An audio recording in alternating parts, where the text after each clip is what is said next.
Bom dia a todos que estão, e todas e todos que estão remotamente presentes. É um grande prazer estar aqui na abertura, aqui no primeiro colóquio de filosofia e tecnologia da UFPB, que é uma iniciativa incrível, né, que eu quero saudar aqui, uma programação impecável, que chamou a atenção. Isso para dizer que é uma honra para mim estar em tão boa companhia. Então, gostaria de agradecer ao Edgar, que é um grupo de pesquisa aí, ativo nesse convite, por essa oportunidade de participar desse diálogo. Eu chamei a minha fala como disse nas mídias e pensei em 4 pontos. O mito de Todd Camus, a perspectiva da teologia das mídias, tecnologias invisíveis e a política e suas mídias. Bom, então, começando com o mito, no final do diálogo Febo, de Platão, Sócrates conta uma história sobre Camus, o faraó do Egito, e um dia Camus recebeu a visita do Scott, o modelo dos inventores, que foi ali comunicar que havia inventado muitas coisas, como o número, o cálculo, a geometria, a astronomia e a escrita. O Totti viveu todas as suas invenções, afirmando que elas deviam ser amplamente conhecidas e disponíveis aos egípcios. E o Camus, então, indagou sobre cada uma delas. Quando falou sobre a escrita, o Totti declarou que ali estava uma realização hiperpessoal, tanto a sabedoria quanto a memória dos egípcios. Camus, então, replicou, dizendo que o descobridor de uma arte não é o melhor juiz para avaliar o bem ou o dano que ela vai causar naqueles que a praticam. No caso da escrita, por exemplo, Camus considerou que ela ia produzir o efeito oposto, e aqueles que escrevessem iam parar de exercitar a memória e iam se tornar excessivos. E quanto à sabedoria, a escrita vai fornecer uma erudição, uma quantidade enorme de informação sem instrução e experiência adequada. E como erudição não é sinônimo de sabedoria, esses seguidores dessa tecnologia iam parecer instruídos, quando na verdade iam ser bastante ignorantes. E essa história antiga pode ser aplicada, então, a uma variedade de questões bastante atuais. Assim como Camus prediz o que aconteceria com o sistema crítico, cada tecnologia de comunicação promove mudanças na vida das pessoas que interagem com ela. As tecnologias são determinadas, em grande parte, pela sua própria estrutura, ou seja, suas funções resultam em sua forma. Então, por isso, Camus não estava preocupado com o que as pessoas, com o fato que as pessoas, o que as pessoas vão escrever, mas com o fato que elas vão passar a usar a escrita a partir daí. E o universo da palavra impressa, os livros, as leis, os jornais, por exemplo, vai enfatizar a lógica, a sequência, a história, a exposição, a objetividade e a disciplina. Já o universo da televisão e do eletrônico enfatiza a fantasia, a narrativa, a simultaneidade, a satisfação imediata e resposta emocional rápida. Então, uma mudança tecnológica, ela não é nem aditiva nem subtrativa, ela é ecológica, ou seja, uma mudança significativa gera uma mudança total. A perspectiva da ecologia das mídias é um campo teórico jovem, bastante fértil, mas ainda pouco explorado no universo acadêmico brasileiro. Essa perspectiva está relacionada com a teoria materialista da comunicação, que estuda os meios de comunicação como ambientes da ação humana. Então, o ato comunicacional, todo ato comunicacional, ele está necessariamente apoiado em um suporte material, que vai formatar e configurar a mensagem e a própria atividade comunicativa. As atividades comunicativas, elas são caracterizadas, então, principalmente por sua natureza prática, pelas suas condições de produção, que envolvem as possibilidades de participação, o uso do corpo, o espaço físico na qual ela acontece, ou seja, circunstâncias materiais da apropriação dos meios. E a ideia que dá origem à expressão ecologia das mídias vai aparecer numa coletânea de 1960, de Garbo e Matur, quando eles delineiam ali o esforço inicial do conceito de ecologia das mídias a partir da exploração do que eles chamaram na época de gramáticas das mídias. Mas quem deu o uso do termo e a institucionalização da área foi sempre o escritos. Mas o fato é que, então, a introdução dessa palavra ecologia, que estava chamado no anglo-saxão de media studies, ou estudos de mídias, ou communications studies, estudos de comunicações, sinalizava o fato de que o estudo das mídias, por ecologistas das mídias, não é apenas o estudo do conteúdo midiático. Ao contrário, a ecologia das mídias envolve o estudo das consequências sociais, culturais, psicológicas das mídias, independente do seu conteúdo. Seguindo o aforismo definidor Maduro, o meio é a mensagem. A ecologia das mídias é uma abordagem para uma análise das mídias que coloca em primeiro plano os meios de comunicação e as tecnologias em geral, ao invés das próprias mensagens ou dos conteúdos. Essa abordagem ela entende as mídias como ambientes e os ambientes como mídias, e com a preocupação pela sua transformação, consequências e formas.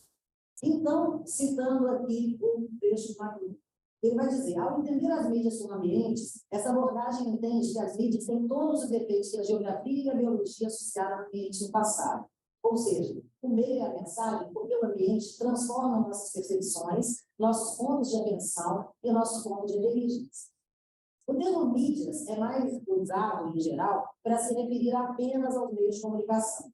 Mas, para entender essa abordagem, é essencial entender que aqui mídias e tecnologia são palavras sinônimas. Né? Então, a tecnologia é uma mídia e a mídia é uma tecnologia. Tecnologia das mídias vai se referir a todas as tecnologias, máquinas, ferramentas, instrumentos como mídias. Então, para essa área de estudos, mídia se refere ao objeto técnico, uma criação humana para mediação com o mundo físico. Então, para essa abordagem, mídia, uma cadeira é tanto uma mídia quanto um jornal, uma emissora de televisão. Ou seja, aqui mídia inclui tecnologia, a palavra tecnologia inclui hardware, software e também todas as formas de organização. Uma tecnologia, uma mídia, é qualquer artefato, técnica, know-how ou metodologia que faz a mediação entre o usuário humano e o seu ambiente. E essa noção de ambiente vai incluir, então, dimensões biológicas, físicas, sociais e internacionais. Então, sendo assim, cada mídia ou tecnologia, independente do seu conteúdo, tem os seus próprios efeitos que são únicos e que seriam, então, a sua principal mensagem. Em tempos de grande entusiasmo no meio acadêmico, motivado pelo início das oportunidades comunicacionais abertas pela início dos anos 90, o pesquisador americano Bill Poston, ele é referência no estudo das mídias, ele lançou um livro chamado Tecnopop. E ele visava ali atentar o efeito bilateral que qualquer inovação tecnológica tem. Né? Então, que ela, tanto como ele diz, é fardo e é graça. Fardo, desfardo, dá e toma, na mesma proporção. Então, nessa perspectiva, não seria possível pensar uma tecnologia neutra, na medida em que os usos que fazem dela são condicionados pela própria estrutura. Então, seria impossível minimizar os danos de uma tecnologia a partir do controle apenas de usos e conteúdos. Uma vez implementada, a tecnologia atua, e sem que a gente tenha plena consciência disso, e ela começa a introduzir ideologia própria, mudando os próprios significados das palavras que nos definem. Né? Então, citando o Postman, ele vai dizer: o telégrafo e o jornal diário mudaram o que antes chamávamos de informação. A televisão muda o que antes chamávamos de debate político, notícia e opinião pública. O computador muda a informação mais uma vez. A escrita mudou o que antes chamávamos de verdade e lei. A imprensa mudou mais uma vez. E agora a televisão e o computador tornam. A tecnologia se apodera imperiosamente de nossa terminologia mais importante. Ela redefine liberdade, verdade, inteligência, fato, sabedoria, memória, história, todas as palavras que vivemos, e ela não para para nos contar e nós não paramos para perguntar. Então, além da alteração terminológica, ocorrem também alterações no domínio do poder. Na medida em que grupos de elite surgem com a competência no uso da tecnologia vigente, criando paralelamente outro grupo de excluídos, incompetentes, né? Que vão garantir, inclusive, a autoridade e o prestígio ao primeiro grupo. Né? E essas pessoas promovidas a sábios, como lá no mito, né? Esses tecnocratas, eles não inspiram a questão, por exemplo, a quem a tecnologia vai dar maior liberdade e a quem o poder e a liberdade vão ser reduzidos. Então, com movimentos sutis e rumos imprevisíveis, as mudanças tecnológicas ocorrem sem que a gente possa prever nos estágios iniciais do estabelecimento dela dentro de uma cultura. Um conceito matemático de realidade, por exemplo, é hoje muito discutido através da tecnologia dos números, né? O escalonamento numérico atribuído ao valor de texto, a nota, o grau que a gente está em sala de aula. Né? Ou seja, atribuir um valor ao texto ao pensamento humano. E essa é uma prática naturalizada que está em vigor desde o século XVIII. Né? A gente quantifica sentimentos, realizações, perspicácia. E essa ideia é tão corriqueira que poderia parecer absurda para as pessoas que viveram antes da tecnologização do mundo. Né? Evidencia, então, modos diferentes de ver o mundo. Toda ferramenta tecnológica ela carrega consigo um viés ideológico, que vai predispor certa construção de ideia de mundo e não outra. Vai valorizar certas coisas mais que outras.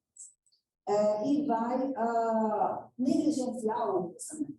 Né? Então, o Boltzmann faz uma aproximação surpreendente entre McLuhan, Marx e Wittgenstein, e ele, que define como o mesmo sentido que eles estão dando pelos seus aforismos. Então, o aforismo primeiro de meio a mensagem, a afirmação segundo de que a tecnologia revela o modo como o ser humano lida com a natureza, criando condições de recursos para as relações interpessoais, e a afirmação de Wittgenstein, de que a linguagem, nossa tecnologia mais fundamental, não é só o veículo do pensamento, mas também o motorista. Então, a própria inventora de uma tecnologia não tem meios de prever os usos e as alterações sociais que são consequentes da sua criação. Uma nova tecnologia ela vai competir com as outras já existentes, não só por tempo, atenção e dinheiro, prestígio, mas também pela predominância, principalmente pela predominância da sua visão de vida. E isso vai fomentar operações sociais, institucionais e intelectuais de grande grupo. Então, analistas da vertente ecológica, né, estão menos interessados na eficiência do computador como ferramenta de ensino e comunicação do que na alteração que eles vão promover no significado das coisas, na medida em que, citando Boltzmann, as novas tecnologias alteram a estrutura de nossos interesses, as coisas sobre as quais pensamos, alteram o caráter de nossos símbolos, as coisas com que pensamos, e alteram a natureza da comunidade, a arena na qual os pensamentos se exprimem. Posso mandar comentar que a mensagem metafórica fundamental do computador é a distinção mágica, subordinando as reivindicações da nossa natureza, da nossa biologia, da nossa espiritualidade, exigindo soberania sobre todos os domínios da experiência humana, quando sustenta que pensa melhor do que pensa. E a partir dessa ideologia, acredita-se, então, que o melhor desempenho humano é quando age como máquina. E dessa forma pode ser satisfatoriamente substituído. Quando se perde a confiança no julgamento na subjetividade humana, né, segundo esse autor, vai desvalorizar também a capacidade ímpar de uma visão abrangente sobre as coisas e suas dimensões psíquicas, morais, afetivas, éticas, que é substituída pela crença no cálculo. E a aparente imparcialidade e a inteligência dessas máquinas apresentam ainda uma tendência maior para desvio para desviar a autoridade das responsabilidades por essas atividades, né? Por cargos burocráticos, não questiona quem inseriu os dados dela, com que objetivo, atendendo a quais interesses. Então, a tecnologia do computador ela contribui para acreditar que a inovação tecnológica implica em progresso humano. Então, a automatização dos processos pode parecer mais imponente com as máquinas, mas os seus efeitos continuam ali, bloqueados. Então, no terceiro ponto, tecnologias invisíveis. Se a gente considerar, então, a ideologia como um conjunto de suposições que a gente não tem exatamente consciência, mas que orientam os nossos processos de explicação, de entendimento do mundo, seria possível dizer, então, que a língua é o nosso instrumento ideológico mais poderoso, que vai nomear as coisas, que vai dividir o mundo entre sujeito e objeto. Uma pergunta, um questionário é uma mídia, uma tecnologia. Ou seja, tanto a estrutura de qualquer pergunta quanto o seu conteúdo não são perguntas. Perguntas elaboradas de modos diferentes vão gerar respostas diferentes. E da mesma forma são os dispositivos tecnológicos, como a TV, o rádio e o smartphone. São tecnologias que direcionam os nossos pensamentos, dão emergência a novas ideias, cultuam ideias antigas, explicitam fatos e exploram outros, enfatizam certas práticas ou ideias e negligenciam.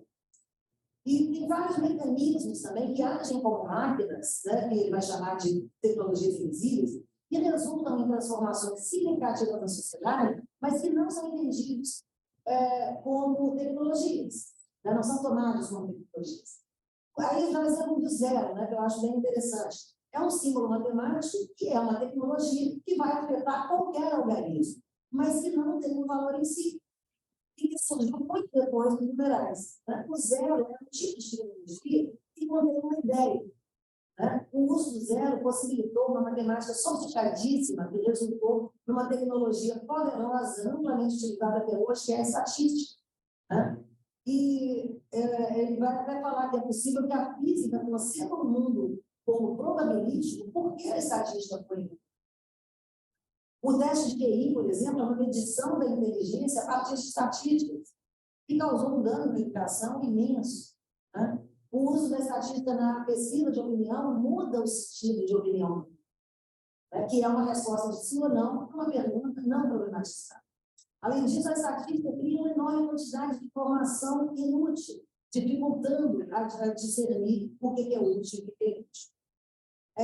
Então, a convocação e a XIC, elas se tornaram a principal metáfora através da qual muita da nossa vida e do nosso cotidiano são compreendidos, né? Possibilitando, inclusive, o fundamento da inteligência artificial e da vida artificial. A partir das técnicas, surgem as condições de uma ideia de futuro perfeito, uma área da experiência para além da geografia, da biologia, da história comum, uma área ideal, perfeita, de harmonia do ser humano e da sociedade. Mas a ideia de um futuro tomado como expressão do desenvolvimento de tecnologias modernas, de processamento de informação e tomada de decisão por mecanismos computacionais, é também acompanhada por uma ilusão de superação de todas as fragilidades humanas.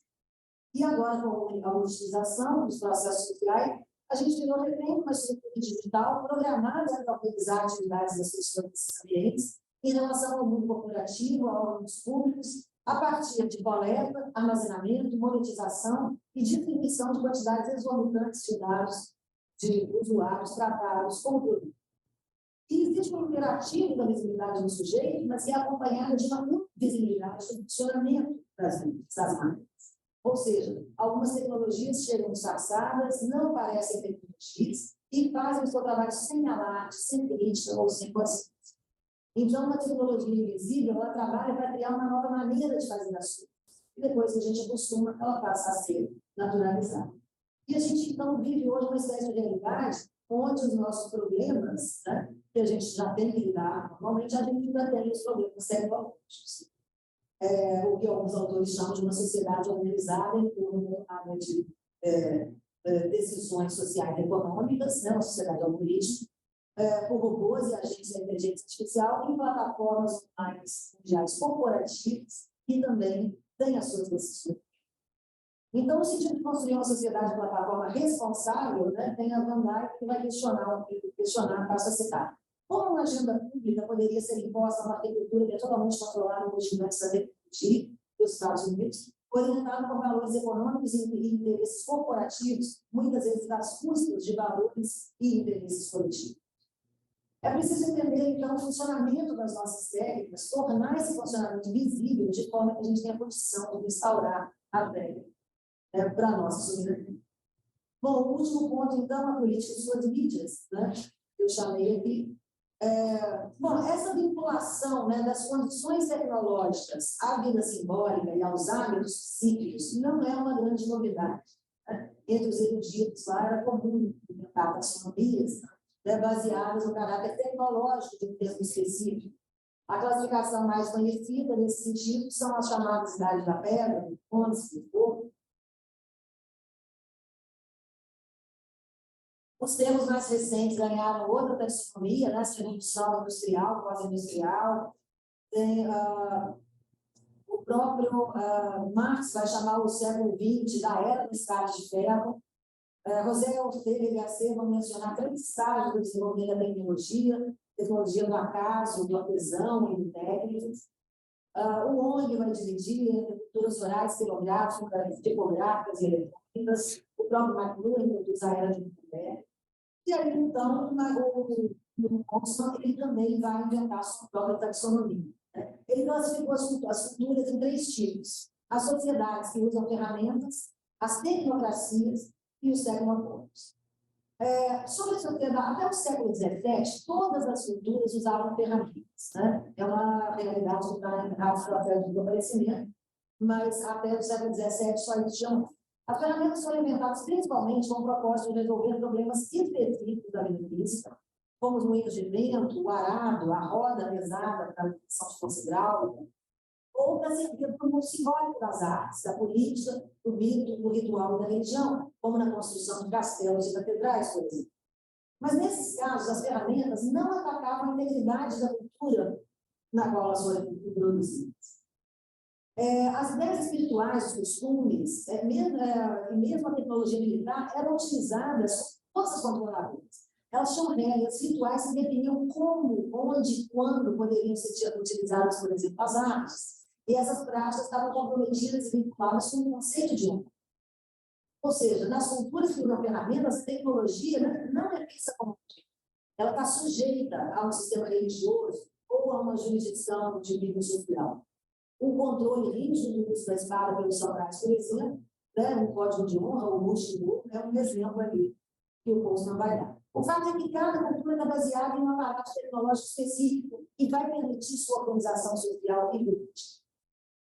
No que a gente chama de tecnocracia, segundo a época que ele delimita, as ferramentas querem se tornar a cultura e passam a ameaçar os costumes, os mitos, as religiões e a política.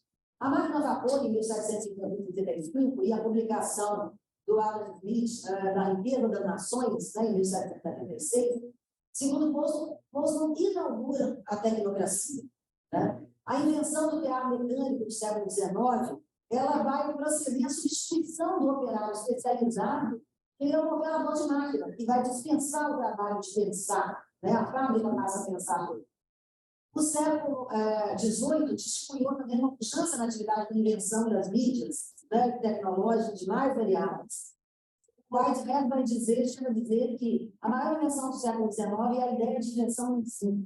Né? A ideia central era, se uma coisa pode ser feita, ela deve ser. A partir de 1850, então, desenvolveu-se uma indústria da máquina-ferramenta, a máquina de fazer máquinas. Então, um fervor coletivo pela inovação tomou conta das listas. Surgiram ali a fotografia, o telégrafo, a prensa rotativa, a máquina de escrever, o cabo transatlântico, o telefone, o cinema, o automóvel, o raio-x. E cada uma dessas mídias carrega os seus próprios princípios, seu próprio bias, que nesse caso são objetividade, eficiência, habilidade, padronização, medição, progresso. O Neil Postman, ele aponta o Bacon como o primeiro homem da tecnocracia, quando ele afirma que a ciência é fonte de poder e progresso. A partir daí, perde-se o desígnio de Deus. Alguns autores dizem que a Revolução Industrial do século XVIII foi fruto da ciência de Bacon, que era a única esperança dos pobres. Postman vai situar as raízes da tecnocracia ocidental no mundo medieval europeu, que apresentaram ao mundo três poderosas invenções. O relógio mecânico, que proporcionou uma mudança nova na concepção de tempo, uma concepção completamente diferente. A prensa tipográfica, que atacou a epistemologia da tradição oral. O telescópio, que fez ruir as proposições basilares da teologia judaico-cristã, quando permite a especulação sobre o céu de modo sem precedentes. E o conhecimento sobre a posição lateral do planeta, do universo, vai colapsar a moral do Ocidente. A Terra se tornou uma viajante solitária, um paraíso perdido, como de vida. Então, por outro lado, a cultura tecnocrática tornou os interesses intelectuais das elites mais acessíveis para a classe operária. Tá? Alguns autores vão dizer que o período entre a Revolução Francesa e a Primeira Guerra Mundial é notável pela qualidade da literatura que começou a atingir as massas. Então, passando para o último ponto, o Tecnopólio. Na última viagem do Postman, em 2000, 3 anos antes da morte dele, ele dá uma entrevista e ele dá um texto na época sobre esse ponto. Então, passo a citar. Ele vai falar: usei propositalmente a palavra tecnopólio para indicar uma cultura em que os objetivos só sobrevivem são só aqueles que a própria tecnologia pode nos fazer alcançar. Nós nos perguntamos apenas as perguntas que a tecnologia pode responder. Só nos propomos os problemas que a tecnologia pode responder. O tecnopólio se manifesta como uma forma de totalitarismo em que a tradição, religião e rituais são considerados sucatas reacionárias e inúteis a serem apagadas com base na marcha principal dos valores. No tecnopólio, as pessoas são consideradas, antes de tudo, como consumidores e mercados. As pessoas acreditam que o rápido é o melhor do dentro, que o novo é melhor contigo, que mais é melhor que menos. E se as pessoas não conseguem entender isso, são forçadas a repensar o significado da palavra melhor. Isso pode levar a uma cultura sem coração e espiritualmente degradada. Então, retomando a introdução de qualquer mídia ou cultura, ela não é aditiva, ela é ecológica, ela promove uma mudança total. E o tecnopólio ele vai eliminar alternativas, não tornando essas alternativas ilegais ou temporais, mas tornando elas invisíveis e assim tornando elas irrelevantes. E ele faz isso como? Redefinindo as novas palavras. né? O que a gente entende por arte, religião, família, verdade, privacidade, etc. Nas palavras do Boltzmann, o tecnopólio é a tecnocracia totalitária. Né? E ele faz um esforço de identificar um acontecimento que vai indicar o início do que ele chama de uma teologia tecnológica. Como ponto de partida, ele vai eleger o livro de Albert Taylor, Princípios da Administração Científica de 1911. Ele vai falar que é o primeiro esboço explícito e formal das suposições da ideia de tecnopólio. As ideias contidas nesse texto de que o principal objetivo do trabalho e do pensamento é a eficiência, de que o cálculo técnico é superior ao julgamento humano, de que o pensamento humano é ambíguo, pesado, subjetivo e não pode ser confiável, e o que não pode ser medido não existe quando tem valor. Né? E que os assuntos de cidadania eram mais bem encaminhados por especialistas. Então, esse sistema do Taylor ele foi elaborado para ser aplicado só na produção industrial, mas ele tem muita popularidade e várias tentativas de aplicação foram realizadas, como nas Forças Armadas, na igreja, na advocacia, no lar, na educação. E essas ideias continham o fundamento principal do tecnopólio. Então, o sucesso da tecnologia também, né, foi um ponto importante. O sucesso da tecnologia em promover conforto, rapidez, higiene, abundância, fez parecer que não tinha mais motivo para buscar sentido, propósito, satisfação, criatividade. Né? Então, citando de novo um pedacinho aqui do caso interessante, ele vai falar: para cada crença, hábito ou tradição do velho mundo, havia e ainda há uma alternativa tecnológica. Para a oração, a alternativa é a penicilina. Para as raízes da família, a alternativa é a mobilidade. Para a leitura, a alternativa é a televisão. Para a restrição, é a gratificação imediata. Para o pecado, a alternativa é a psicoterapia. Para a ideologia política, a alternativa é o apelo popular estabelecido por meio da pesquisa científica de opinião. A alternativa até para o mais doloroso mistério da morte, que pode ser postergado por uma vida mais longa e depois solucionado de tudo pela filogenia. Ele escreve isso e é o que promete hoje, né, as tecnologias mais sofisticadas com as ideias atuais de Dutton. Não sei se eu tenho perdido, mas enfim, né, só para concluir aqui, então, parece que, pela taxonomia do Boltzmann, nesses 3 estágios, em pouco mais de 200 anos, a gente passou do Filho de Deus para cidadãos, e no tecnopólio o poder é delegado às máquinas e os saberes empíricos funcionais que se adaptam.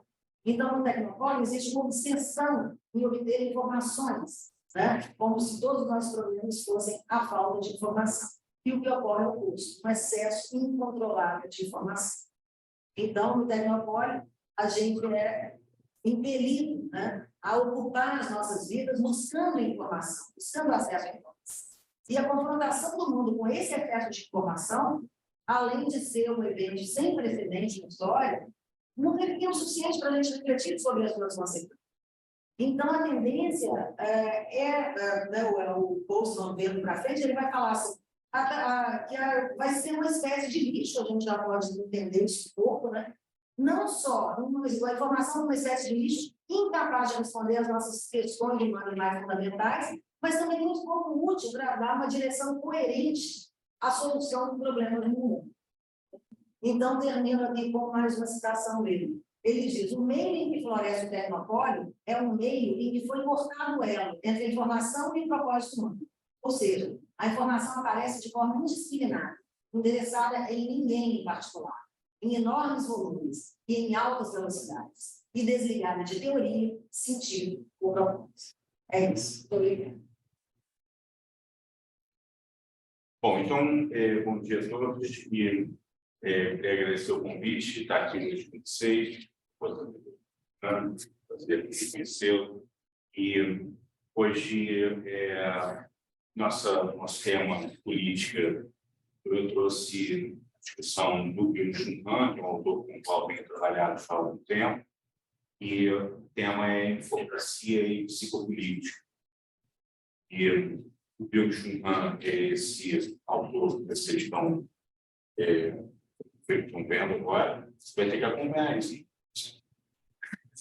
Ele é um filósofo coreano radicado no Berlim e que tem trabalhado já há algumas décadas com temas correlatos à tecnologia e à sociedade contemporânea, que ele vem caracterizando por diversos nomes: sociedade do desempenho, sociedade do cansaço, sociedade da informação, sociedade tecnológica, da transparência. Tem utilizado vários termos para tentar pensar um pouco sobre esse contexto contemporâneo. Bom, a ideia então é pensar um pouco como ele vê uma certa degeneração, mudança do contexto contemporâneo em relação à democracia. Então, o Pecoff vai mais especificamente em relação a esse tema, e eu vou, portanto, me deter com mais atenção a essa obra Infocracia, que é de 2021, e também ao livro Psicopolítica, que é de 2014. Então, aqui a democracia degenera em infocracia, a digitalização do mundo avança implacável, mete a uma mudança radical nossa percepção, nossa relação no mundo, nossa convivência. Ficamos atordoados pela embriaguez de comunicação e informação. O tsunami de informação desencadeia forças destrutivas, abrange também, nesse meio tempo, âmbitos políticos e leva a disrupções massivas no processo democrático. A democracia, portanto, então, degenera numa infocracia. A ideia é tentar compreender um pouco como é que ele caracteriza esse cenário da infocracia, sua relação com a psicopolítica, como, de alguma maneira, haveria ali algumas dificuldades a serem enfrentadas nesse novo cenário da sociedade tecnológica. Com isso, ele parte de uma análise que ele chama de regime de informação, aquilo que, por contraposição, se relacionaria ao regime disciplinar. Então, se a sociedade disciplinar de Foucault se organizava em escolas, instituições, asilos, prisões, exército, as instituições clássicas que organizavam a sociedade, permitiram o Estado moderno da sociedade que nós vamos reconhecer, então, com as suas pretensões democráticas, haveria na sociedade contemporânea, ou sociedade de bem, ou sociedade tecnológica, ou da transparência, um regime não mais disciplinado, um regime de informação. Chamamos de regime de informação a forma de dominação na qual informações e seu processamento por algoritmos e inteligência artificial determinam decisivamente processos sociais, econômicos e políticos. Em oposição ao regime disciplinar, Foucault, não são corpos e energia que são explorados, mas informações e dados.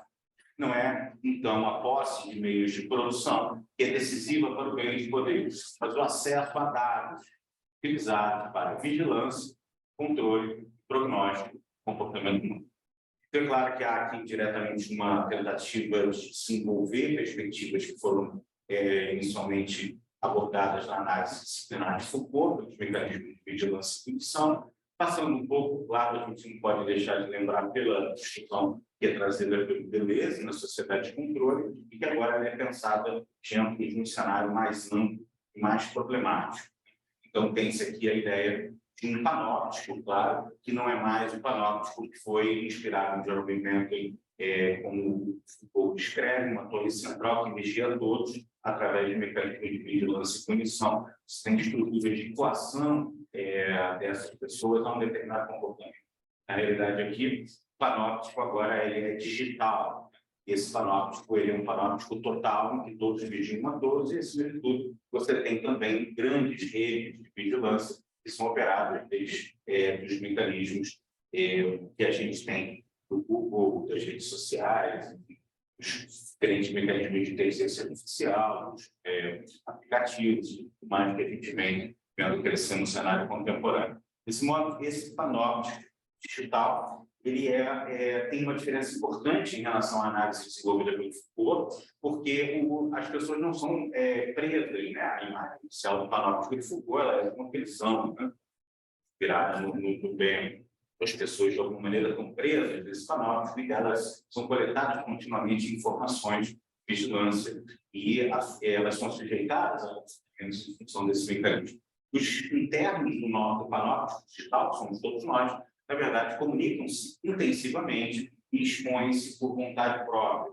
Participam, assim, ativamente da construção desse panóptico digital. a sociedade digital de controle faz uso intensivo da liberdade. Ela só é possível graças à autorrevelação e à exposição voluntária. Então, uma diferença importante é porque ninguém se sente preso. Na realidade, é um estímulo à liberdade, há uma sensação de liberdade, e as pessoas são continuamente estimuladas a desempenharem ou performarem, transmitindo informação, transmitindo dados, e as pessoas querem cada vez mais serem vistas, né? Ser visto significa, hoje em dia, cada vez mais existir. Nesse cenário, surge, então, o que ele vai chamar de psicopolítica digital. Obviamente, também uma continuidade de diálogo com o Foucault, que todos sabemos que utilizou o termo biopolítica para pensar numa gestão da população em termos políticos. E aqui, essa ênfase no psico é muito mais uma ideia de que importam menos os corpos, mais um efeito psíquico, e atua, acima de tudo, através dessa dinâmica de comunicação intensiva e do mecanismo digital. Né? Então, hoje, caminhamos para uma era da psicopolítica digital, que avança da vigilância passiva, que é o cenário da sociedade disciplinar, ao controle ativo, cenário contemporâneo, empurrando-nos, assim, para uma nova crise da liberdade. Até a vontade própria é atingida. De alguma maneira, a gente começa a se aproximar um pouco do nosso tema. Essa psicopolítica, ela atuaria através, diretamente, do que a gente chama, então, os grandes bancos de dados, de bancos de informação, ou seja, dos Big Data. O Big Data, ele seria um mecanismo extremamente eficiente para a atuação psicopolítica. Trata-se aqui, os são meus, né? Todas essas passagens são citações, vocês podem ver, as páginas são referenciadas, então eu estou apenas montando aqui uma sequência de citações para desenvolver meio de raciocínio. Esses livros aqui são meus, né? Então, o Big Data são um instrumento psicopolítico muito eficiente, que trata-se de um conhecimento de dominação que permite intervir na psique e pode influenciá-la no nível pré-reflexivo. Eu tenho uma ideia de uma atuação no nível, também ele vai usar esse termo, inconsciente digital, uma atuação pré-reflexiva que induz, através desse grande controle de dados, informação, que nós oferecemos, são continuamente registradas pelo Big Data em termos de prognósticos de comportamento. Você tem contínuos mecanismos de sugestionamento a comportamentos em termos políticos e em termos de consumo, principalmente em sentido amplo de consumo de produtos, serviços e um tanto mais de coisa. Nesse sentido, a gente chegaria, de fato, à ideia de que essa democracia ela degeneraria no tipo de infocracia e, impulsionada por dados, mina o processo democrático. Vamos ver se a gente consegue compreender um pouco melhor esse argumento. E que, num sentido ordinário, pressupõe autonomia e liberdade da vontade. Ora, se há um contínuo processo de atuação no nível inconsciente, pré-reflexivo, e sugestiona comportamento de ação diária e de ações políticas, nesse sentido não haveria qualquer coisa que pudesse ser pensada em termos de autonomia e liberdade da vontade, ainda que a gente possa se perguntar o que significam efetivamente essas coisas. Aqui ele vai desenvolver um diálogo interessante com Haber, né, que é um autor com o qual ele até dialoga pouco, mas nesse texto ele aparece uma bastante significativa. Mas a infocracia, então, ela seria um tipo de guerra de informação associada continuamente a uma defesa de identidades, e não haveria lugar para discurso. Então, sobre o primeiro ponto que eu queria chamar a atenção, haveria um tipo de crise ou problemática ou dificuldade radical na possibilidade do desenvolvimento discursivo. Primeiro ponto, aqui dois aspectos que me parecem interessantes desse problema da crise discursiva. Primeiro, a questão da comunicação digital está intensamente associada à questão da imagem. E aí ele faz um comentário interessante sobre essa questão da hegemonia ou contaminação viral dos memes. Então, a contaminação baseada em memes, comunicação baseada em memes, como contaminação viral, dificulta o discurso racional ao mobilizar a determinada afetos. ele várias vezes enfatiza que as mídias digitais devem ser compreendidas como mídias de afetos. Eles gestionam paixões, criações, sejam a favor ou contra, mas, acima de tudo, efeitos acionários. A guerra de memes indica que a comunicação digital privilegia cada vez mais o visual perante o textual. Imagens são justamente mais rápidas que o texto. Porém, nem o discurso, nem a verdade se virá. A visualização intensificada da comunicação impede ainda mais o discurso democrático, pois imagens não argumentam o fundamento. Então, haveria aqui, nessa intensificação do processo de comunicação digital via imagem, via memes, um mecanismo de viralização dessas imagens, mais um prejuízo direto a qualquer possibilidade discursiva, enfatizando que não haveria nenhum espaço para qualquer tipo de ato reflexivo, argumentação ou fundamentação, mas sim uma guerra de imagens, uma guerra de informações e um poder ligado a essa divulgação massiva de imagens e informações. Isso chegando, então, ao ponto, novamente, de diálogo direto com a questão habermasiana, isso significa que jamais poderemos pensar que a rede corresponde à construção de uma esfera. O próprio Habermas já disse isso, né? E ele vai recuperar essa discussão, vai falar como a comunicação digital, ela provoca uma reversão no fluxo de informações que tem efeitos destrutivos do processo democrático. Informações são propagadas sem que passem pelo espaço público. Elas são produzidas em espaços privados e enviadas para espaço público. A rede não forma, assim, nenhuma esfera pública. Mídias sociais intensificam essa comunicação sem comunidade. Não se pode formar esfera pública política no âmbito em que só há influenciadores e seguidores. Então, o que você tem é uma construção de bolha, né? De infobolhas, de mecanismos de influenciadores e seguidores, onde há um contínuo processo de guerra de informações e uma comunicação contínua sem que haja qualquer tipo de nós, ou de uma comunidade, ou de um centro público. Então, há a possibilidade da construção, da condição de possibilidade enfatizada pelo próprio Habermas da democracia, que é a ação comunicativa em espaço. Há um aspecto importante a ser considerado no que se refere a essa dificuldade da elaboração.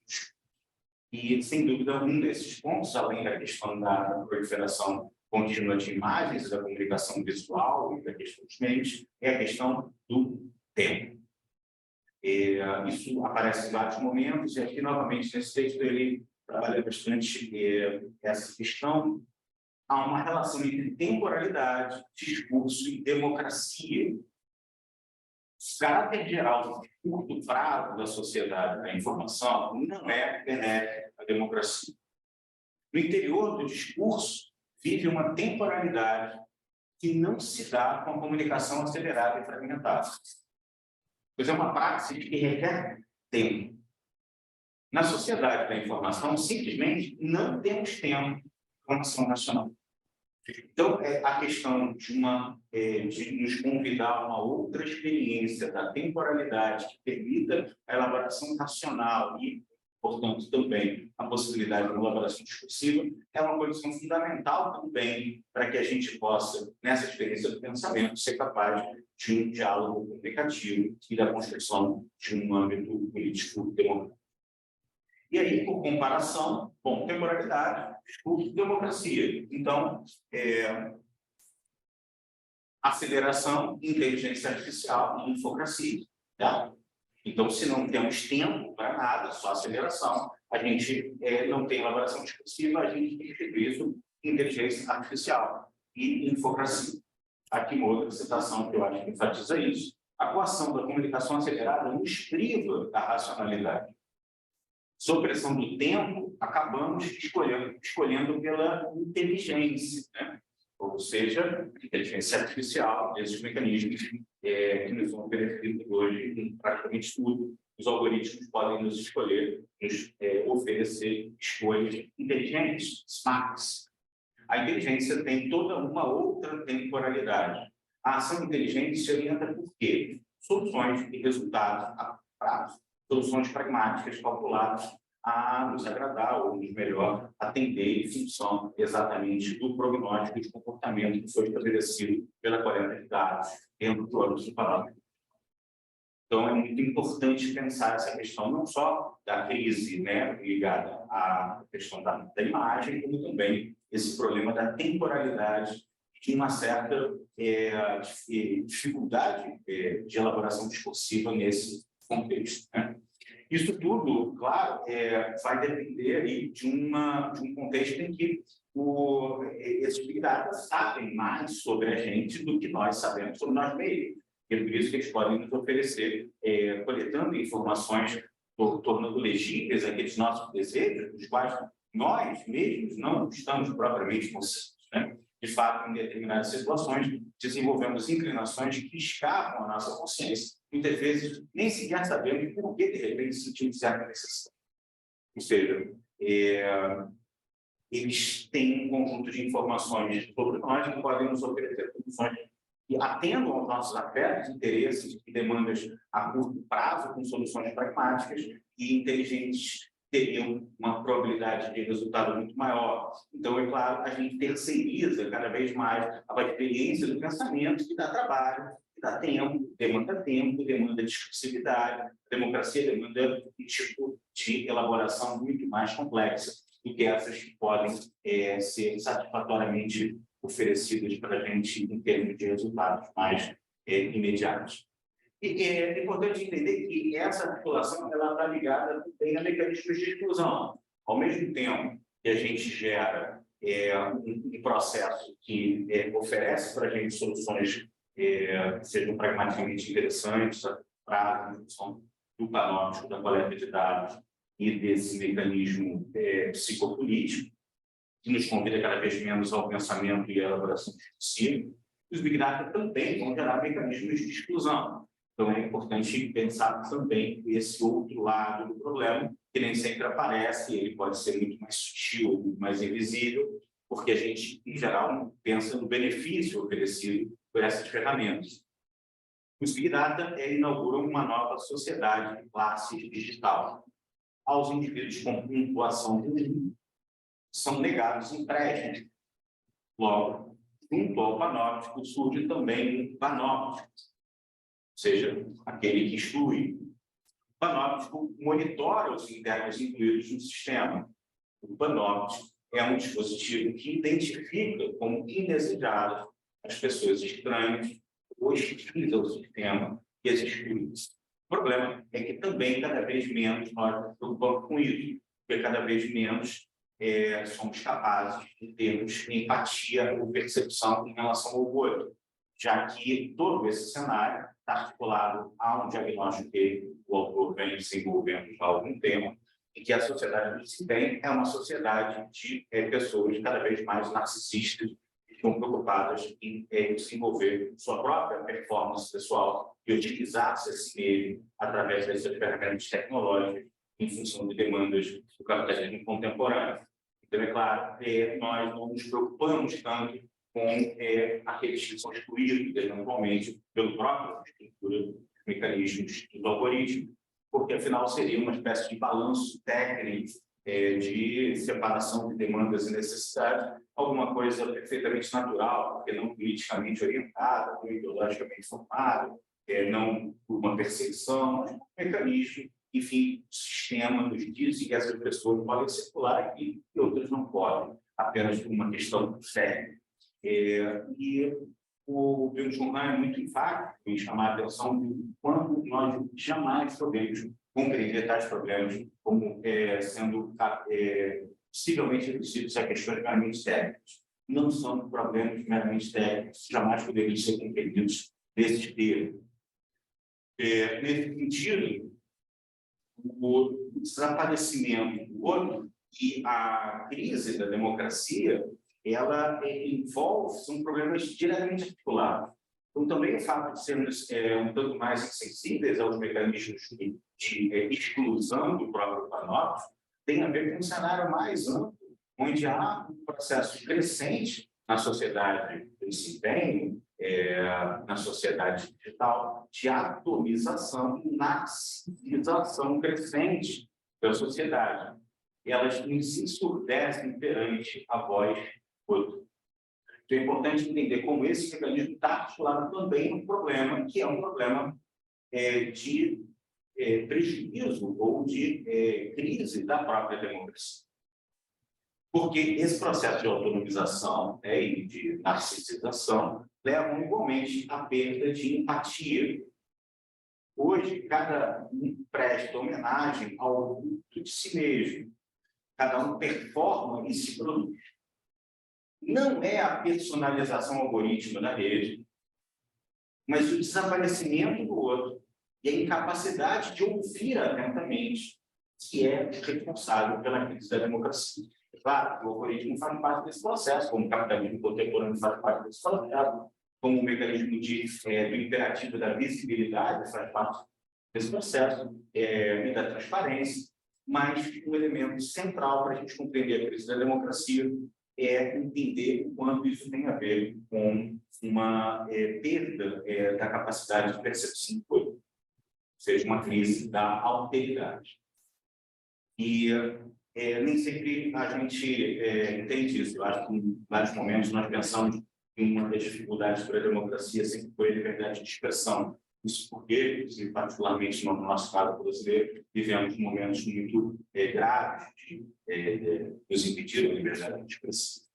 E hoje as pessoas podem falar o que quiserem, mas também não faz diferença, porque ninguém escuta ninguém. E as pessoas só escutam a si mesmas, replicadas nas suas próprias cores. Então, me parece que um grande problema, certamente, não tem a ver com aprender a se expressar meramente, ou permitir ou produzir informações em espaços privados, retornam a espaços privados dentro dessas infobolias, mas, acima de tudo, a reconstrução de um espaço público que nos permita um acolhimento à alteridade, à diferença e à capacidade de ouvir. Isso tem a ver com as dificuldades de elaboração discursiva que hoje se encontram presentes na sociedade contemporânea. Então, voltando ao início, a ação comunicativa, ela foi importante quando são possibilidades para a própria democracia, ela depende dessa possibilidade discursiva e depende de alteridade. Então, na ação comunicativa, tenho que imaginar a possibilidade de que meu comentário seja posto em questão do todo.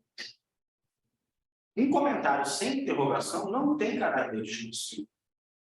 É apenas uma postagem que a pessoa quer apenas seguidores, tem pessoas que curtam.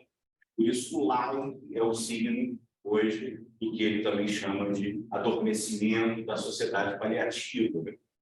E a crise atual da ação comunicativa ela pode ser atribuída ao metanível de que o outro está desaparecendo.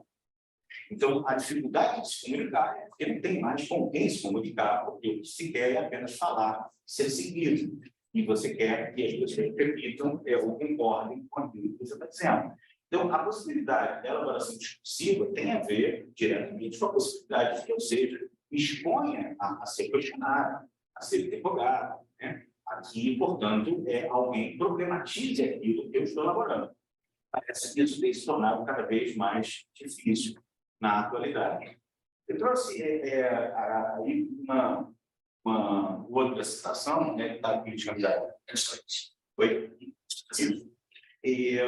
Que é de um outro texto que é interessante, porque é um texto mais antigo, mas para ilustrar um pouco como ele escreve em 2011, 10 anos antes desse texto que a gente está comentando agora. E ele fala um pouco como ele acha que tem a ver com algo que o Aristóteles pensou. Uma outra ideia de política que tem um papel para a amizade muito importante, uma amizade que ela é um acolhimento desse outro, ele também chama de uma amistosidade. O Aristóteles radica a amizade em um nível bastante fundamental, um nível existencial. Assim, o Estado coloca a amizade como seu fundamento, deveria colocá-lo como condição de possibilidade de sua existência, na medida em que nada mais representa do que a livre decisão por convivência. Em sentido próprio, política não é a vontade de exercer domínio, mas a decisão de viver conjuntamente. que pressupõe um tipo de acolhimento ao outro, abertura à diferença, à alteridade e à possibilidade discursiva, que representaria algo que ele imagina já ter sido pensado, a um certo nível, do papel que a amizade tem para a concepção de política em Aristóteles. E aí eu fiz aqui um retorno a esse texto da topologia da violência, onde ele desenvolve também um pouco mais, justamente, o tema da política, falando da importância da amizade, sendo esse lugar de abertura ao outro. E, enfim, me parece que, no contexto geral, há um conjunto de clamores, digamos, da elaboração de um tipo de ética que atravessa esse processo com um desafio de enfrentamento ao cenário da infocracia, de possibilidade de condição de resgate, de estabelecimento da democracia, porque no atual cenário, em vez de discurso, tem lugar uma guerra de identidades, corresponde a uma guerra de informações, porque questionar a minha informação ou a minha postagem é questionar, na verdade, a minha própria identidade. E aí, claro, a pessoa simplesmente vai reagir, e aí a gente tem também outra expressão que ele usa para isso, apenas um tipo de efeito em cascata, né? Um efeito ele chama de shitstorm, né? Expressão curiosa, né? Uma tempestade aí, de indignação e de coisas horríveis que geram apenas paixões e ódios e clamores que são totalmente alheios à temporalidade que é própria e necessária ao discurso. Nesse sentido, a sociedade perde perde aquilo que se tem, um pouco perde-se aí o espírito público, no sentido, não ouvimos mais o outro de maneira atenta. E aí, o foi meu, ouvir atentamente é um ato político. Talvez um dos grandes desafios hoje, nesse cenário da sociedade tecnológica e digital, é a capacidade de ouvir. E aí a gente está falando de uma escuta que tem um grau de densidade, de profundidade, de abertura, e certamente é bastante significativa para que ela configure propriamente a possibilidade desse entendimento da diversidade. Então, ouvir atentamente é um ato político à medida que só com ele as pessoas formam uma comunidade, se tornam capazes de discursar. Aí sim tem-se a possibilidade de nós, de acordo com a análise que ele já tinha desenvolvido em 2013, um outro livro, inclusive, chamado No Enxame, né? Ele diz que o que a gente tem hoje dentro da rede é apenas um enxame. Pessoas que estão dentro da rede, com pontos desconectados, que em um determinado momento se juntam e atacam a favor ou contra alguma coisa. Que não há propriamente um espaço público, não há um debate, não há uma discussão comum, não há um espírito público, não há um espaço de discussão coletiva, não há um nós. E é exatamente a possibilidade de disputa que permite a elaboração discursiva e que pode promover, portanto, um nós. Nesse sentido, a democracia é uma comunidade da escuta atenta, né? E precisaríamos, portanto, resgatar essa possibilidade de uma outra experiência do tempo, de um outro tipo de elaboração discursiva, para que, a partir do tipo de ética da autoridade, da escuta atenta, ele fala de uma pedagogia do ver e aprender a saber, a ver as coisas, a perceber, seja possível, então, um outro estado de coisas, um enfrentamento desse cenário atual no qual nós nos encontramos. Acho que isso não tem muito a ver também com que meu amigo Edgar Lira tem alguns anos chamado de falência discursiva, adequadamente. Acho que é uma conversa interessante do que o Juncan está falando aqui, com que o Edgar Lira tem trabalhado já há bastante tempo, e parece ser um problema bastante grave, que hoje precisamos enfrentar.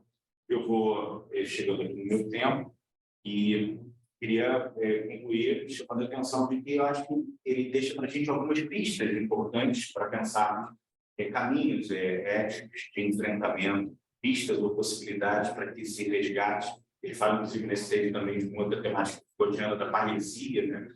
Do diálogo franco, né, da possibilidade, de fato, de que isso possa ser resgatado, para que não nos deixemos apenas seduzir pelos resultados pragmáticos, fáceis e supostamente inteligentes, que nos são hoje ofertados tão facilmente. Isso vai minando nossa possibilidade do pensamento, do diálogo, do discurso, enfim, da própria democracia.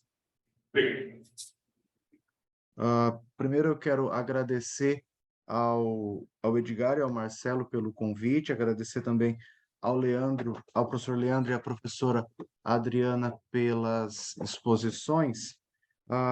Eu vou passar direto aqui as perguntas, nós já temos 2 perguntas que enviaram para mim por escrito, e depois, se alguém que está no Zoom quiser fazer alguma pergunta, eu peço que ou levante, use a reação de levantar a mão para que eu possa identificar, ou que então se inscreva aqui pelo chat dizendo que quer fazer uma pergunta, para que a gente possa liberar o áudio. As 2 perguntas que chegam para o professor Leandro, uma pergunta do Paulo Nunes e a outra pergunta do Robson. A pergunta do Paulo, bom, primeiro o Paulo agradece pela exposição, Leandro, e depois pergunta, gostaria de saber se o autor, ele não identifica se seria o Byung-Chul Han ou se seria você, faz alguma distinção entre tecnologia, termo utilizado para descrever vários dos problemas sociais, e técnica, técnica, entre tecnologia e técnica, enquanto a administração política da tecnologia. E depois, uma segunda pergunta, também dirigida para você, é a pergunta feita pelo Robson. Ele diz assim: vou fazer uma analogia. Desde a descoberta da pólvora, desenvolvimento das armas de fogo e o seu uso, a humanidade nunca conseguiu o controle desses instrumentos. Algumas sociedades proíbem, outras toleram. O Big Data é alguma semelhança a isso? Teremos que aprender a conviver com a possibilidade da violência? Por enquanto, são essas as perguntas que nós temos aqui pelo chat. Posso responder? Bom, obrigado pelas questões. Vou começar pela segunda, porque primeiro, se eu vou até pedir depois, mas começar pela segunda do Robson. Acho que as tecnologias, o desenvolvimento da técnica sempre acompanhou interativamente a produção de formas de sociabilidade e de subjetividade. Sempre, portanto, alterou, em sentido amplo, as formas de convivência, sociedade, pensamento, relação, trabalho. Isso nos parece perfeitamente pacífico. E a gente nunca houve propriamente controle sobre nenhuma dessas tecnologias em sentido estrito. Por quê? Porque elas nos produzem, elas nos fazem, de algum modo, nós nos fazemos, a partir delas, interagimos, criamos relações, formas de família, sociedade, trabalho, relação, criatividade. Então, não acho que seja alguma coisa que possa ser pensada separadamente. Algum homem controlando alguma coisa. Na verdade, nós nos constituímos a partir e nessas relações. A subjetividade é um efeito desses mecanismos e as formas de sociabilidade também. Nesse sentido, o que está em questão, me parece que o terceiro desafio, é pensar um pouco sobre o cenário que nos é próprio. Esse sim é singular, porque nunca houve propriamente um tipo de tecnologia que operasse da maneira como hoje o Big Data opera, como os algoritmos hoje atuam. Então, há uma singularidade nesse processo que é diferente, por exemplo, do impacto. Você pode pensar numa coisa assim, o impacto que o relógio teve na sociedade. O impacto que o relógio teve na sociedade foi uma coisa incrível. Então, você pode pensar vários exemplos, da pólvora, por exemplo, poderia me dar outros exemplos mais recentes, como a mídia de massa, o rádio, a televisão, o telefone e várias outras coisas. Isso sempre vai transformar enormemente as nossas formas de convivência, vida, sociedade, pensamento, subjetividade. Então, eu acho que a questão é pensar tudo, nos permitir a possibilidade de um espanto filosófico significativo diante do cenário que nos é próprio. contexto é esse em que vivemos e como são as possibilidades de pensamento, ação e transformação dentro desse mundo que é o nosso mundo, que é o tempo em que vivemos.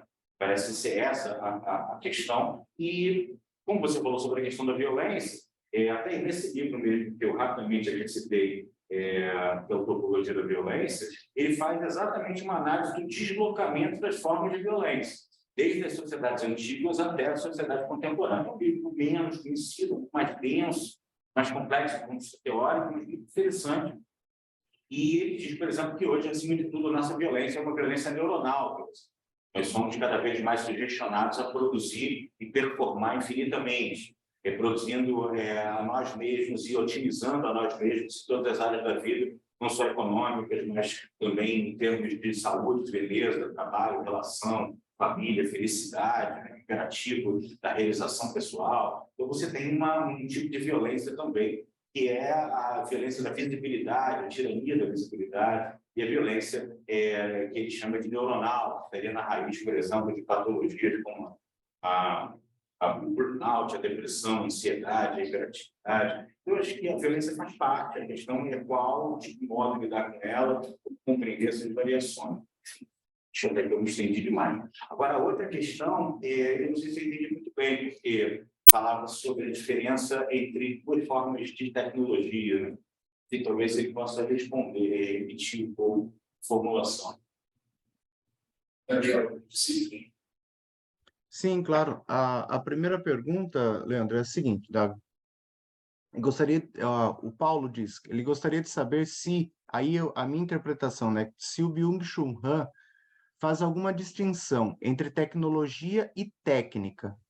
E aí ele diz, né, a tecnologia como um termo usado para descrever vários dos problemas sociais e técnica enquanto administração política da tecnologia.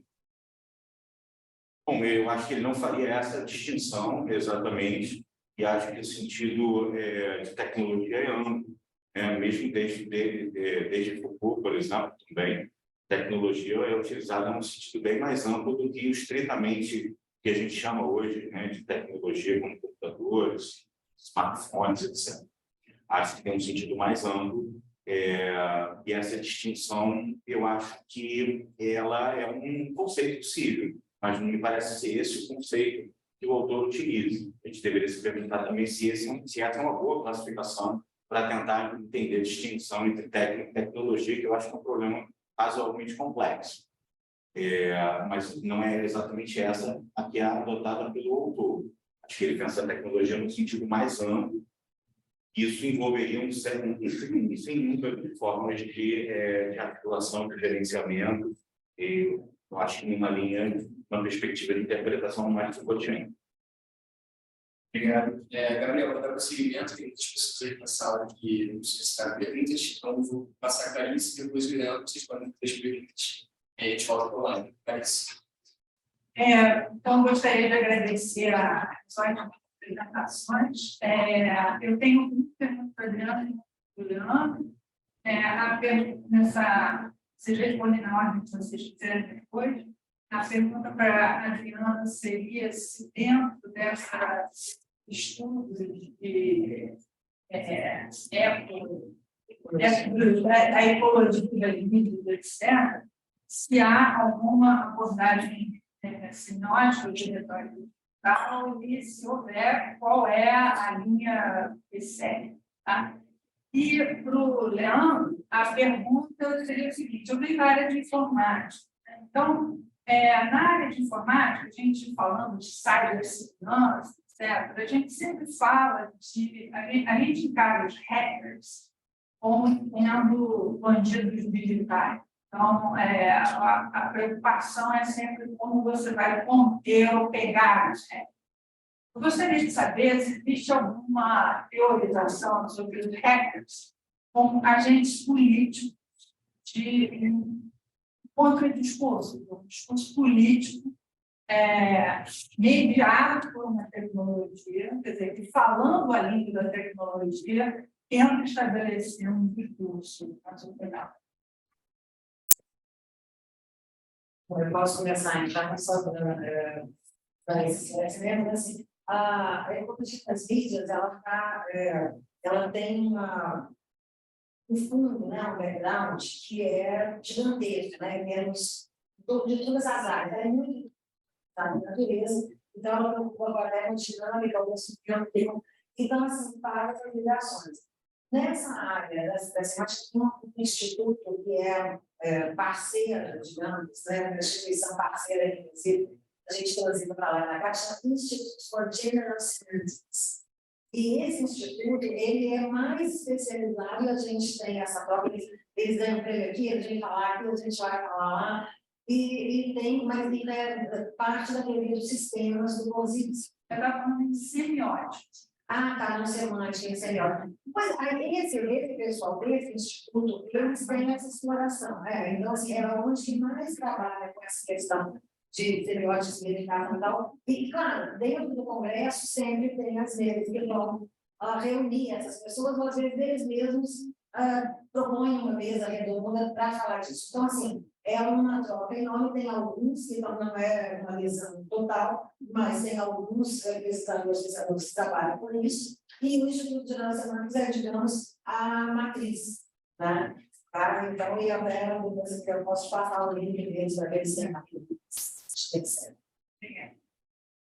Bom, obrigado pela questão. Me parece que nesse autor que eu já hoje da sessão, no Rio de Janeiro, ele não faz essa análise, parece que não conheço nada em que ele tome essa linha de interpretação do hacker como esse agente político.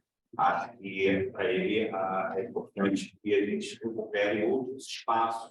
Isso não significa excluir uma tecnologia, não é muito comum até a interpretação do autor, porque ele é crítica, de achar que ele está querendo que a gente tire tudo da tomada.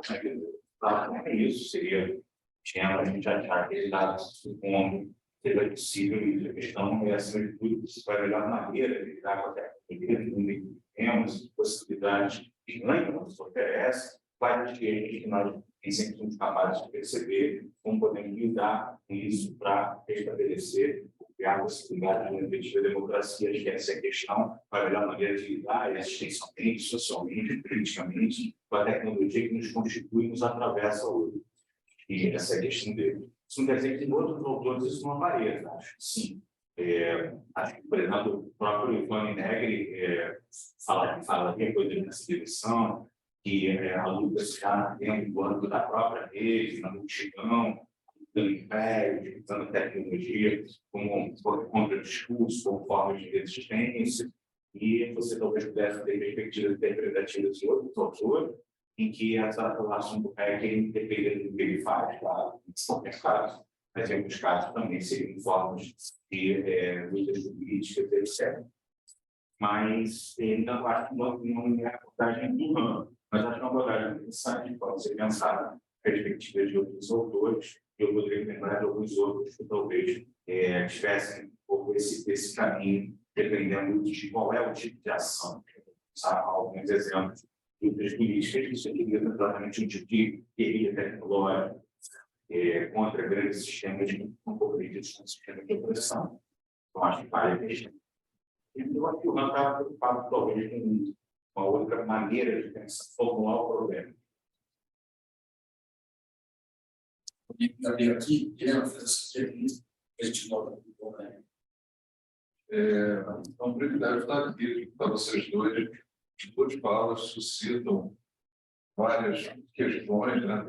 Temos nossas aflições, um tema muito próximo da gente, né? Mas eu vou fazer apenas uma pergunta para a professora Adriana, se a coisa aí eu faço. Professora, no início da sua fala, a senhora colocou um entrelaçar, uma conexão parece inanegável entre o uso da tecnologia e a estrutura daquela tecnologia, né? Afirmando em seguida que não há tecnologia neutra, que ela redefine visão de mundo, muda a realidade, por aí vai. Imediatamente, quando a senhora colocou essa questão da estrutura como definidora de uso, me ocorreu uma música do Caetano Veloso, lá de 1991, um disco estrangeiro, que ele falava da Santa Clara Padroeira da televisão, né? E ele, numa entrevista, naquele lançamento de disco, eu lembro muito bem daquele disco, ele disse que a televisão poderia ser algo muito... Na música ele fala a funesta, a sinistra, mas poderia, por outro lado, ser algo muito interessante, próspero, né? Edificante para a sociedade. Mas se a estrutura define o uso, outro lado, como é que fica? Se ela não pode ser também algo positivo para tantos e algo negativo para tantos outros? Te agradeço a pergunta, tá? Porque é uma nova oportunidade da gente desenvolver mais. Mas isso é uma questão não importante que até barra um pouco da difusão dessa perspectiva por esse preconceito de determinismo tecnológico. É uma acusação muito comum, né? É determinismo tecnológico. E aí tem um problema, né? Se você também não se interessar pelo determinismo da tecnologia, ela vai determinar do mesmo jeito, né? Então, assim, não significa, quando a gente fala aqui, que a tecnologia não é neutra, que ela tem, em grande parte, ela é determinada.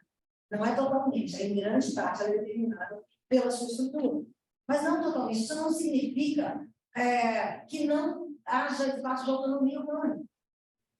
Né? Porque as pessoas, erradamente, tomam como sinônimo determinismo tecnológico o sujeito autônomo.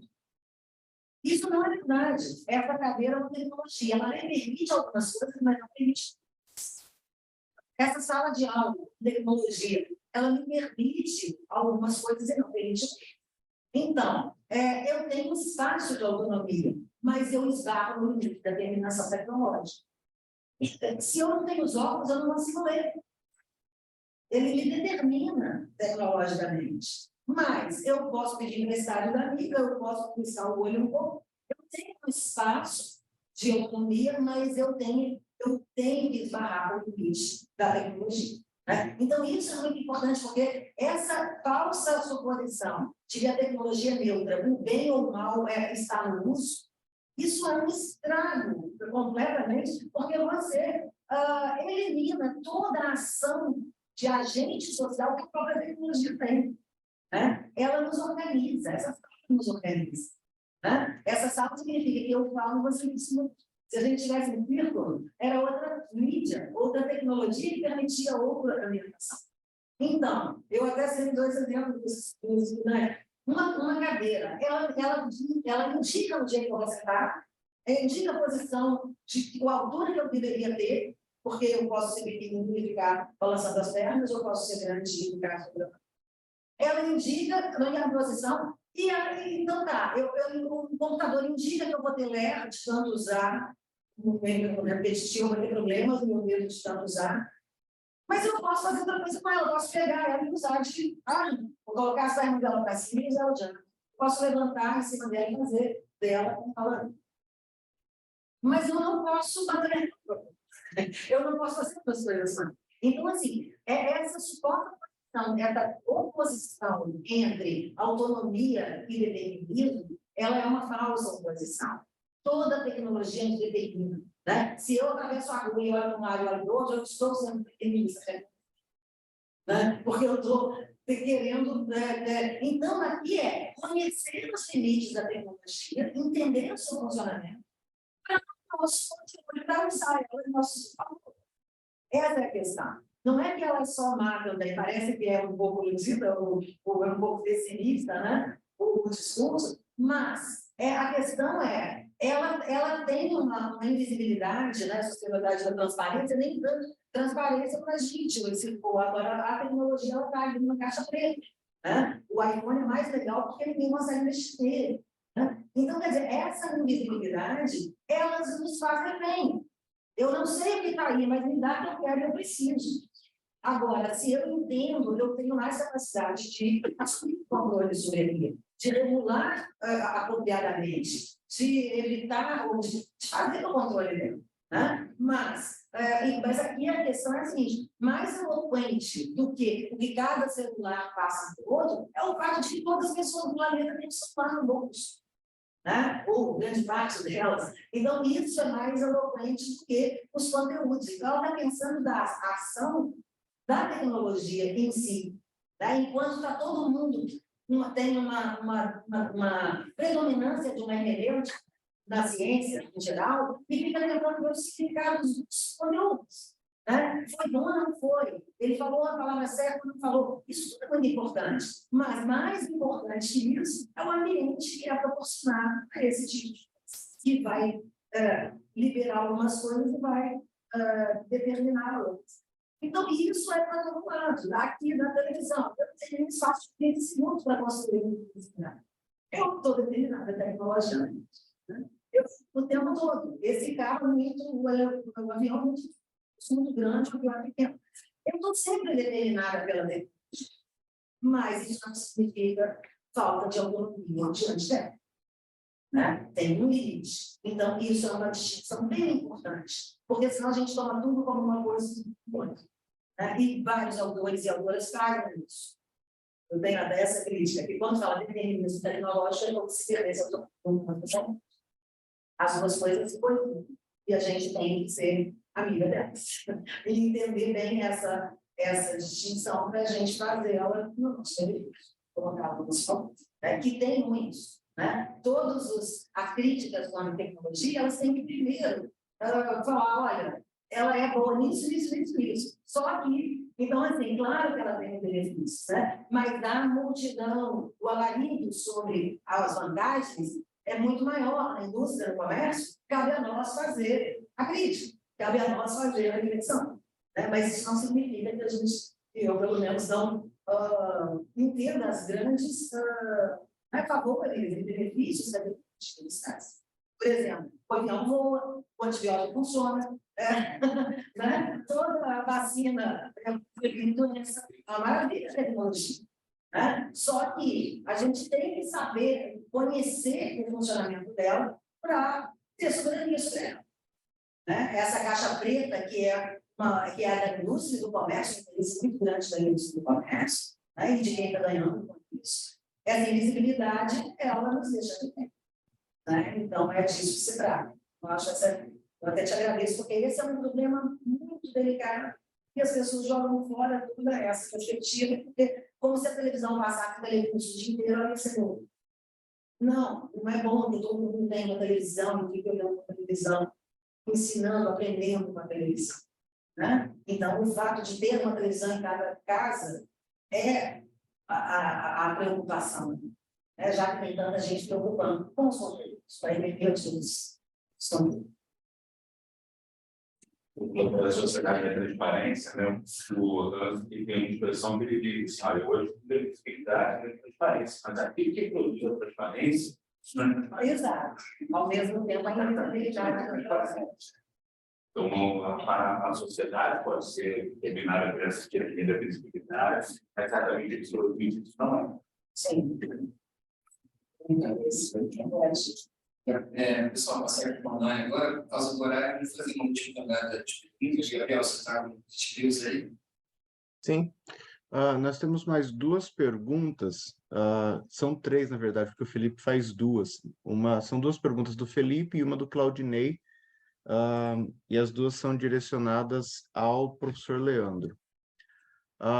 O Felipe pergunta o seguinte, Leandro: no exercício de uma ética da escuta atenta no cenário sociodigital, como nos imunizaríamos do papel dos algoritmos na precipitação de falas cuja escuta é definida pela popularidade que adquirem em sua repercussão nas redes?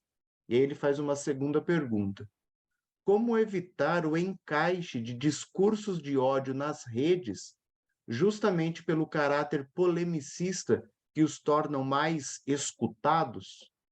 Se quiser responder essa, depois eu posso fazer a do Claudinei, porque a do Claudinei vai numa outra direção. Ele perguntou sobre como evitar essa palavra que você usou. como como Assim, não, imunizar, bom, então, começar aí, depois você me ajuda aí, Gabriel. Bom, imunização propriamente em sentido estrito, eu acho que não existe. Acho que existe a possibilidade de uma outra forma de relação ou de experiência com esse cenário dos algoritmos. Então, a primeira coisa é que isso se torne um problema.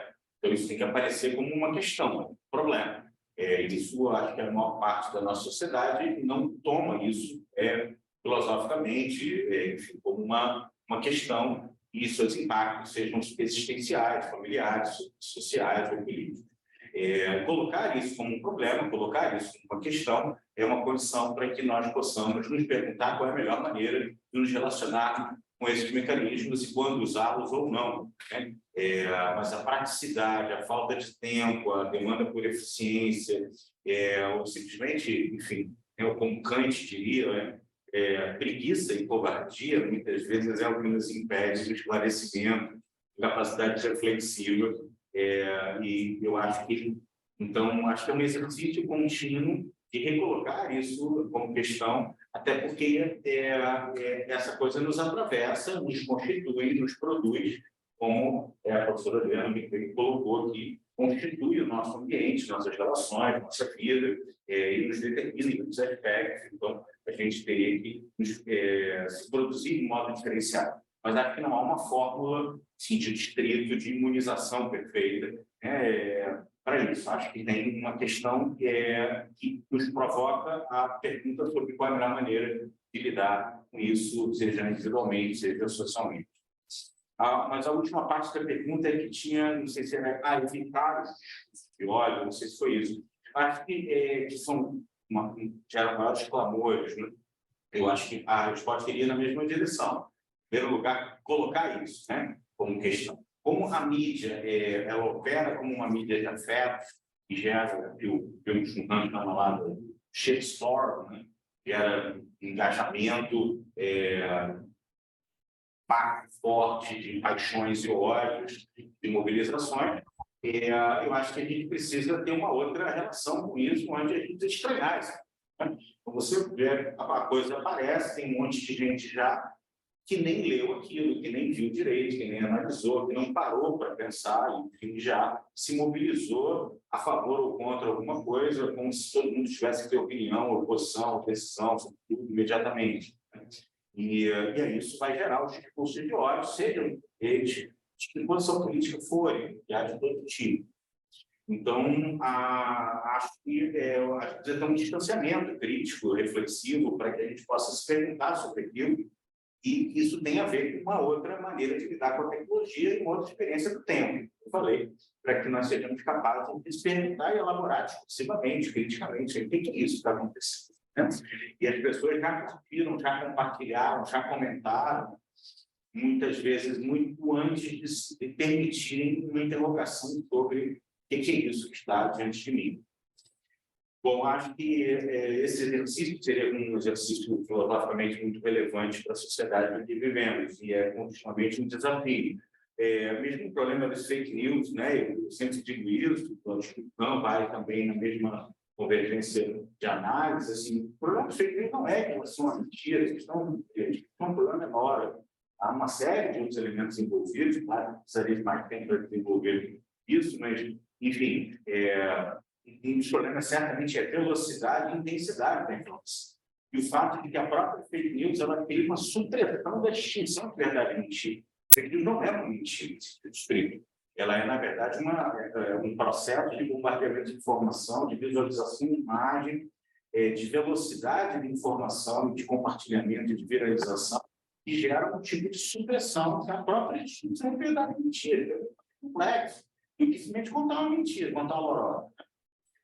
Ou de gerar, por exemplo, um discurso de ódio por causa do vírus, etc. A gente precisaria de mais calma, claro, para analisar todos esses temas que demandariam uma análise mais cuidadosa. Mas, enfim, não sei se eu consegui responder, mas acho que tem uma segunda pergunta. Né? Sim, a gente tem uma segunda pergunta, que é a pergunta do Claudinei, que ele aponta na seguinte direção. Han faz um belo diagnóstico dos efeitos perversos da fase avançada da sociedade capitalista, mas parece ignorar completamente as condições estruturais do capitalismo como causa fundamental dos problemas gerados pelo avanço tecnológico impulsionado pelo próprio sistema capitalista. De acordo com os pressupostos teóricos de Marx e dos marxistas, a análise da sociedade proposta por Han soa ingênua, rasa e ideológica. Gostaria que comentasse algo sobre isso. Acredito que tenham, de fato, leitores marxistas que possam dizer isso, e acho que a réplica pode inverter o argumento, provavelmente do ponto de vista de uma perspectiva que eu acho que não remete só ao Han, mas a outros autores, e outros que estão nessa esteira teórica. Certamente também se poderia dizer que é ingênuo, raso, e simplista reduzir tudo a uma análise econômica, como se o capitalismo fosse o grande vilão dessa história toda, e que os marxistas que se detêm apenas nesse tipo de análise, são todos, estariam também fazendo a simplificação de problemas extremamente complexos, que mereceriam nossa atenção e um cuidado muito maior na análise e nos processos de constituição de subjetividade, relação e sociabilidade. Então, eu acho que é simplesmente uma base teórica diferente, que vai olhar o problema de um outro modo. Mas, certamente, para o Han, isso de modo algum desconsidera o impacto, a força da dinâmica do neoliberalismo, do capitalismo contemporâneo, que ele considera ser um personagem, um componente fundamental para que a gente compreenda, dentro dessa dinâmica neoliberal, a sociedade que ele também chama de sociedade do desempenho, sociedade da performance, que leva ao cansaço, ao esgotamento, que captura as pessoas a um processo contínuo de produtividade infinita, que faz com que a própria pessoa cada vez mais se sinta livre e acredite que está realizando seu objetivo e sua felicidade, gerando um mecanismo de autodestruição contínua. Essa análise tem profundamente a ver com uma conexão das demandas do capitalismo. Agora, reduzir isso apenas a uma análise econômica, como algumas análises marxistas pareceria, do ponto de vista dessa outra leitura, ingênuo, raso e simplista, porque há mecanismos que são tecnológicos, que nos produzem,